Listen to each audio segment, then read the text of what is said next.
Réussir, ça je ne sais pas, vous me direz à la fin, on en parlera. Vivre de sa passion, c'est ce que je vais essayer de partager. J'ai démarré ma vie à l'envers, mais j'ai démarré ma vie en ayant réalisé un rêve. Et je crois que ces rêves, ces passions, ce début de passion, d'avoir un rêve d'avance, c'est aussi ce qui nous permet d'avancer plus facilement. Alors moi, j'ai fait mon bilan de mes passions.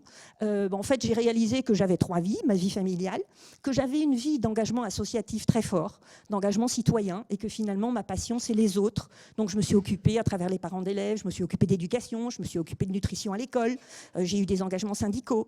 Et puis est venue une évidence, c'est que j'ai été intégrée depuis les années 2000 dans plein de réseaux de femmes que je commençais à m'occuper et à m'intéresser publiquement au sujet. Et là, je me suis dit, mais en fait, c'est ça que je veux.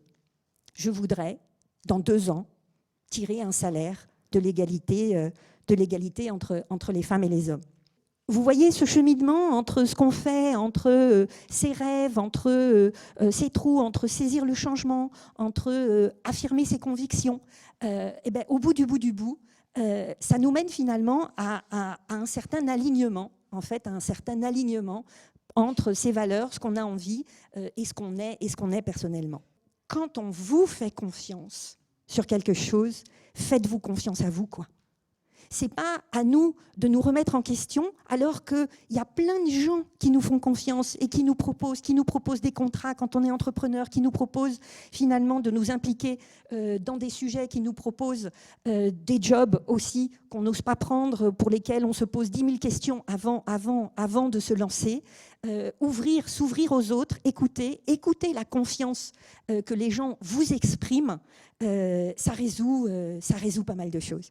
Plus on est dans son excellence, plus on est dans son expertise, plus c'est facile pour soi.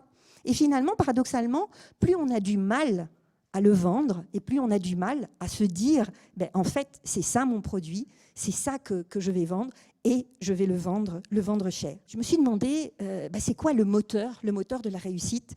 Le moteur de la réussite, c'est l'ambition. C'est un moteur à 2 pistons parce que c'est de l'épanouissement personnel. Vous l'avez vu dans les critères. L'ambition, c'est se réaliser professionnellement, c'est réussir sa vie, mais c'est quand même de l'épanouissement et c'est aussi de la progression de carrière. Et finalement, vous développez votre ambition.